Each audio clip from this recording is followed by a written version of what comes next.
Momento ANEFAC. Como já foi compartilhado com as mídias sociais, a ANEFAC, através de um comitê que foi constituído para analisar esse cenário e ver como deveria se comportar perante esse cenário junto aos seus associados e ao mercado, toda a nossa pauta de discussões, todas as nossas atividades foram remodeladas, né? Então deixamos de praticar, pelo menos nesse próximo mês, as apresentações presenciais, né, respeitando as orientações das autoridades. E um dos pontos que nós reativamos, que começa hoje, dia 17/3, é o podcast, que já teve algumas sessões no ano passado. E seguindo a linha e a capacidade da ANEFAC de juntar várias competências para falar sobre um tema, nós trouxemos aqui parte da diretoria executiva para falar sobre iniciar essa conversa a partir de hoje. Eu vou passar a palavra aqui para o Emerson Dias, que é nosso VP de Capital Humano, para que ele conduza a integração com o restante dos diretores. Muito bem, Milton, prazer estar aqui nesse bate-papo e, inclusive, já de antemão, queria provocar aqui os nossos diretores sobre essa notícia, né, que o ministro da Economia, Paulo Guedes, anunciou aí um pacote de 147 bilhões de reais contra a crise. É importante a gente dizer que até então o governo estava um pouco atrasado em relação às suas medidas, mas parece que agora a ficha caiu, como a gente diria no passado, e agora é hora de fato de trabalhar esta crise. Bom, e aí para comentar um pouco dos impactos que isso vai ter no mundo das organizações e na sociedade em geral, eu queria perguntar para o Davi Calas, que é o nosso mestre aqui em estratégia, quais são, Davi Calas, meu caro, os cenários possíveis para as empresas diante deste pacote anunciado e diante de tudo que vem por aí com a história do coronavírus. O mundo parece que é mesmo vulca, né, não? Olá, Emerson, Milton, prazer estar com vocês. De fato, é muito difícil planejar em incertezas, né? E é exatamente esse momento que a gente está. Lógico que a primeira coisa que a gente pensa, sob o ponto de vista de estratégia, num caso como esse, é tentar identificar quais são, né, os setores que ganham e quais são os setores que perdem. É lógico que, no geral, a grande maioria perde e vai ser uma crise que vai impactar de uma forma muito grande as empresas, vai impactar certamente, né, o crescimento da economia. Especificamente, olhando sob o ponto de vista de uma empresa ou de uma organização, a técnica que a gente costuma sugerir nessas épocas de incerteza é a análise de cenários, né? Porque, como é muita incerteza, não dá para prever o que vai acontecer. E aí a técnica de cenários consiste em tentar imaginar dois ou mais de, né, 2 ou 3 cenários possíveis e tentar desenhar e descrever o que seria esse cenário para poder depois imaginar o que seriam ações que a empresa deveria fazer nesse cenário. Especificamente, o que seria a variável uma das variáveis principais que eu sugeriria para um empresário pensar hoje ou para um estrategista pensar? Para mim, acho que uma das mais importantes é a duração dessa crise. Ela pode durar algumas semanas, ela pode durar, né, alguns meses, ou ela pode ir até setembro, outubro, dependendo do que os infectologistas estão falando, né?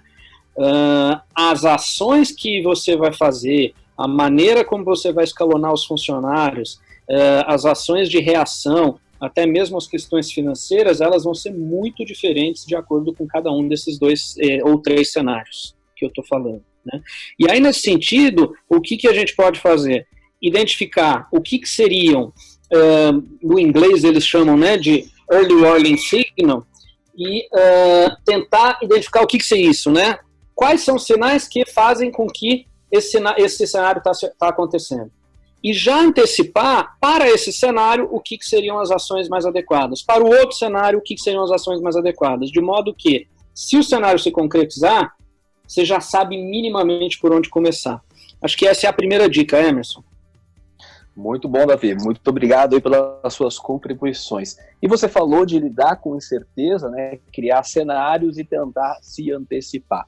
Mas a gente sabe também que a Comissão de Valores Imobiliários já está aí preocupada em lançando normativas em relação ao que as empresas precisam fazer do ponto de vista de governança. informar tudo o que está acontecendo para os stakeholders é uma missão importantíssima que agora toda a área de governança corporativa precisa atuar. E para dar a sua contribuição diante desse cenário, eu queria chamar aqui nesta conversa a Luciana, que é a nossa head na área de governança corporativa, para dar a sua contribuição e contar para a gente o que o mundo está pedindo em termos de governança. Luciana, como é que você vê tudo isso? Boa tarde, pessoal. Eu acho que, nesse momento, a governança tem um papel importantíssimo quando o Conselho de Administração recomenda ações da alta administração. E isso envolve, desde avaliar todas as exposições financeiras, operacionais, estratégicas que essa crise vai trazer dentro da empresa. Significa, por exemplo, entender todos os riscos decorrentes dessa crise associados à operação, a pessoas, a saúde e segurança, toda a cadeia de supply chain, as receitas, despesas, entender como o seguro hoje está preparado, está desenhado para mitigar esses impactos. Ainda faz parte dessa deliberação do Conselho cobrar dentro das organizações a clara definição de papéis e responsabilidades nesta crise, né? Todos conhecem os seus papéis e responsabilidades, estamos atuando prontamente junto aos principais stakeholders. E ainda dentro da governança, vale destacar a questão da comunicação. A comunicação interna, a comunicação com reguladores, a comunicação com terceiros, prestadores, fornecedores, tudo isso junto faz parte da boa governança corporativa e as empresas têm que agir rapidamente para conseguir entender esses impactos. Caso contrário, elas podem vir a ter a insolvência e a sofrerem grandes perdas. Eu acho que esse a recomendação como governança corporativa. Muito bom, obrigado, Luciana, pelas suas contribuições. E nós temos aqui também o Douglas, que está lá em Belo Horizonte, né, a charmosa cidade de BH. E aí, Douglas, o que você vê daí de BH, esse cenário que nós estamos encarando agora no Brasil, com, de fato, né, o coronavírus chegando por aqui. Inclusive, hoje, já em São Paulo, teve anúncio do primeiro caso, né, que veio a óbito, então certamente isso vai mexer ainda mais com as emoções das pessoas, e isso deve, né, refletir aí em vários estados, porque isso agora vai ser uma consequência natural que todos vão estar cada vez mais atentos, né? Como é que você enxerga daí de BH esta crise, o que você traz para a gente nesta tarde? Bem, boa tarde, pessoal.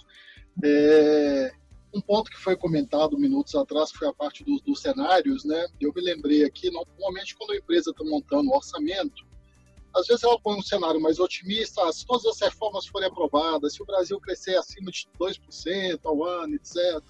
Monta um cenário mais pessimista, não aprovou tudo, o crescimento ficou mais devagar. Mas uma coisa é você fazer um cenário quando você está montando orçamento. Você faz um otimista, faz um pessimista, e acha o meio termo ali, que é o seu cenário base. Agora, poucas empresas fazem ou fizeram um cenário pessimista imaginando uma crise, né? O que a gente está enfrentando é um tema que em gestão dos riscos a gente chama de cisne negro, que seria um evento com baixíssima probabilidade de ocorrência, né? Qual que é a chance disso acontecer todo ano, por exemplo? É quase que nula, né?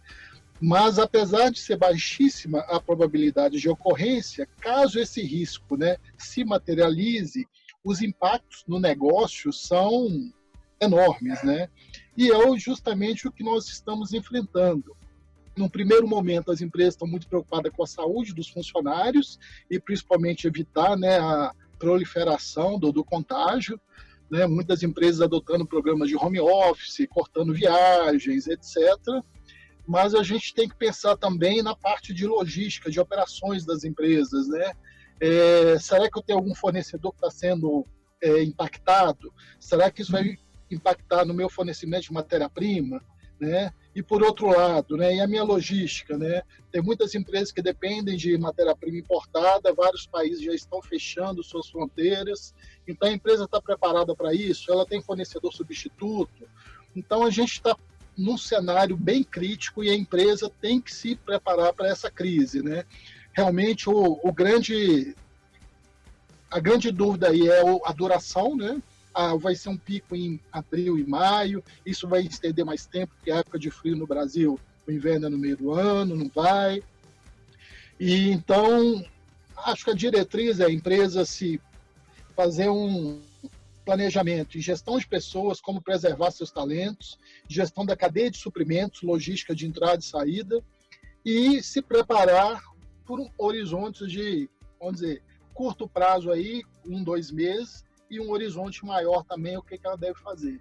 Então, assim, gestão de crise nesse momento é fundamental, importante a empresa montar um comitê de gestão de crise, pegar o CEO, o CFO, talvez o diretor de RH e diretor de operações do supply chain, né, pelo menos essas 4 pessoas se reunirem, talvez diariamente, 15 minutos, 30 minutos online, né, vão evitar reuniões presenciais, mas começar a discutir isso, né? Está muito cedo para avaliar o impacto no negócio dessa crise, né? Justamente porque a gente não sabe até que ponto a gente vai ficar mais parecido com, né, com uma Singapura ou com uma Itália, mas temos que tomar essas ações. Então, acho que a contribuição que eu daria é forme um comitê de gestão de crise imediatamente para lidar com essa situação atual.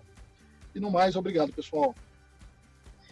Muito obrigado, Douglas, pela essa contribuição relevante mesmo, se formar um comitê de crise para que a gente possa, de fato, olhar todos os aspectos que seremos impactados, né?